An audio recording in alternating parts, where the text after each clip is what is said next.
কৃষ্ণগ্ন ভোজি অমৃত তেজি।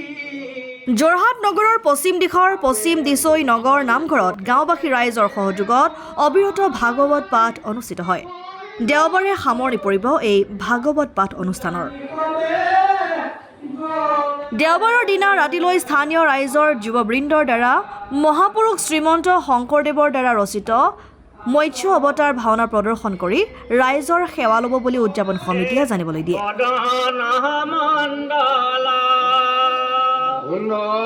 বৰ্তমান আমাৰ পশ্চিম দিছৈনগৰ হৰি মন্দিৰত 3দিনীয়া কাৰ্যসূচীৰে ভাগৱত পাঠ আৰম্ভ হৈছে যোৱা 12 তাৰিখৰ পৰা, আৰু এই 3 দিন সমাপ্ত কৰাৰ পিছত এখনি ভাওনাও অনুষ্ঠিত হ'ব অৱতাৰ।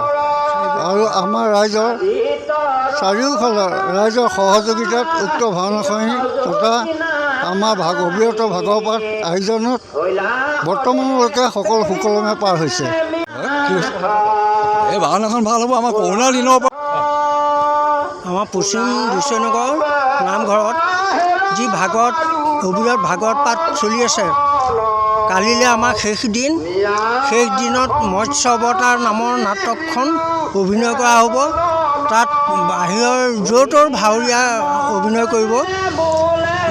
অসমত মানে ফাৰ্ষ্ট হোৱা পাৰ্টি অভিনয় কৰিব, আৰু আমাৰ ৰাইজক বহুতে সহায় সহযোগো কৰিছে, আৰু বহুত মানে আমি ৰাইজৰ পৰা উৎসাহ পাইছোঁ। ৰাইজৰ সমাগমটো যথেষ্ট বেছি হৈছে।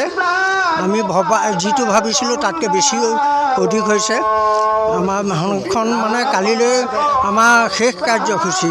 ভাওনাৰ পিছত আৰু আমাৰ ভাগৱতৰ হেৰি একো নাথাকে।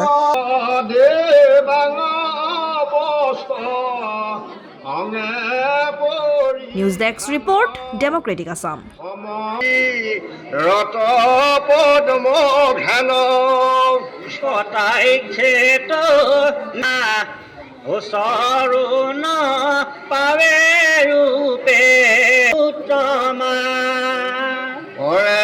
শিবা নাৰায়ণ ঋষি গৌৰী বিনছে